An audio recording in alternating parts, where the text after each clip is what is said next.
আমাদের উপরের নির্দেশে আমরা যে শান্তির শৃঙ্খলা আগে বিনষ্ট হয়েছিল সেই শান্তির শৃঙ্খলা বজায় রাখতে আমরা অনেক সামাজিক কার্যকলাপ যেমন বৃক্ষরোপণ, আমরা মাদক নির্মূল এবং সমাজে বিশৃঙ্খলিত যে কর্মকাণ্ড ছিল সেই ব্যাপারে বাঁকুড়া ইউনিয়ন ছাত্রদল খুব তৎপর। ভবিষ্যৎ পরিকল্পনা এবং মানুষ যাতে স্বাচ্ছন্দ্য বোধ করে, এই বাংলাদেশের মানুষ, সাধারণ মানুষ যাতে তাদের ভোটের অধিকার ফিরে ফিরে পায়, সে লক্ষ্যে আমরা এগোচ্ছি।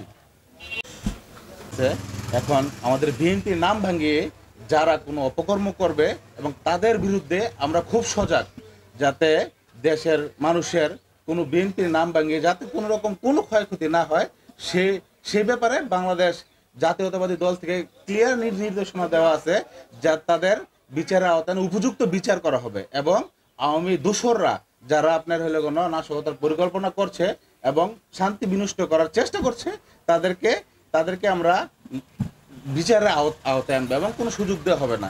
দিনমজুর পর থেকে আমাদের এই স্বৈরাচার মুক্ত দেশ হওয়ার পরে, দেশ আমাদের পুনরায় স্বাধীন হওয়ার পরে, আমরা বাঁকুড়া ইউনিয়ন ছাত্রদল এবং সকল অঙ্গ সংগঠন মিলে আমরা বাঁকুড়া ইউনিয়ন থেকে এই চাঁদাবাজগুলা, এই চাঁদা যাতে আগে যারা নিত, এখন থেকে যেন ওই চাঁদার সিস্টেমটা না থাকে, সেই ব্যাপারে আমরা অনেক খোঁজ খবর নিয়ে এবং যে স্থান থেকে চাঁদা নেওয়া হইতো ওইগুলো আমরা বন্ধ করে দিয়েছি।